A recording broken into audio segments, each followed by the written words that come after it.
5 सीटों पर ऐलान तक नहीं हुआ उम्मीदवारों के नामों का। बने रहेगा हमारे साथ जुल्फिकार। हम एक और खबर पर आपसे जानकारी लेंगे। पहले चरण के लिए आज नामांकन भी, आपको यही बता दें, बस्तर में हमारे सहयोगी ये जानकारी दे भी रहे थे।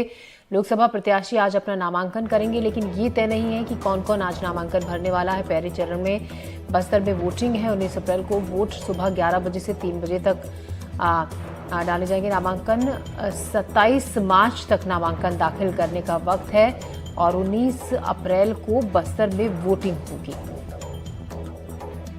तो तैयारियां जोर शोर से की जा रही हैं। नामांकन आज से है।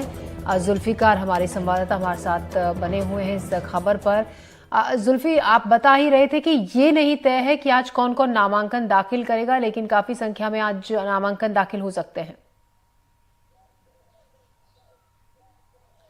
लोकसभा चुनाव की अगर लिहाज से बात करें तो विधानसभा और लोकसभा दोनों चुनाव में बड़ा अंतर होता है। लोकसभा का जो क्षेत्र होता है वो 8-6 मतलब छत्तीसगढ़ के परिप्रेक्ष्य में अगर बात करें तो 6 सीटों से लेकर 9 सीटों तक लोकसभा में सीट में विधानसभाएं आती हैं।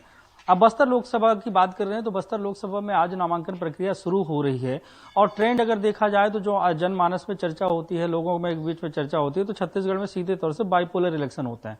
तो लोगों को मतलब इस बात को लेकर होता है कि भारतीय जनता पार्टी का कौन प्रत्याशी है, कांग्रेस पार्टी का कौन प्रत्याशी है। अब बात आती है बस्तर लोकसभा सीट की, तो बस्तर लोकसभा सीट में देखें तो सीपीआई का भी अपना एक दखल रहा है।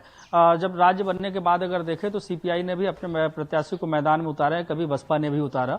तो इस लिहाज से ये पॉलिटिकल पार्टी मैदान में उतरती जरूर हैं, कुछ निर्दलीय प्रत्याशी मैदान में उतरते हैं।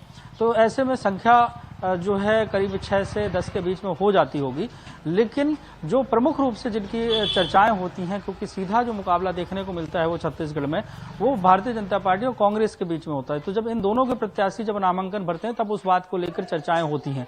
तो अभी जिस तरीके की सूचना है तो भारतीय जनता पार्टी बस के प्रत्याशी की घोषणा हुई है।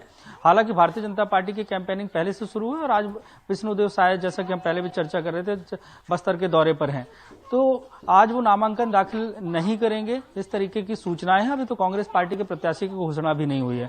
तो जब घोषणा होगी तो अगले 1-2 दिन में ये तय हो जाएगा कि कांग्रेस की तरफ से प्रत्याशी कौन है। और नामांकन की प्रक्रिया आज से शुरू हो रही है, तो अगले 1-2 दिनों में हो सकता है कि दोनों मेजर जो बड़ी पॉलिटिकल पार्टियां हैं इनके प्रत्याशी भी अपने नामांकन दाखिल कर दें और कुछ निर्दलीय हैं वो अपने नामांकन दाखिल करेंगे। तो निर्वाचन आयोग शाम को एक सूचना जारी करेगा कि कितने लोगों ने नामांकन दाखिल किया है। जी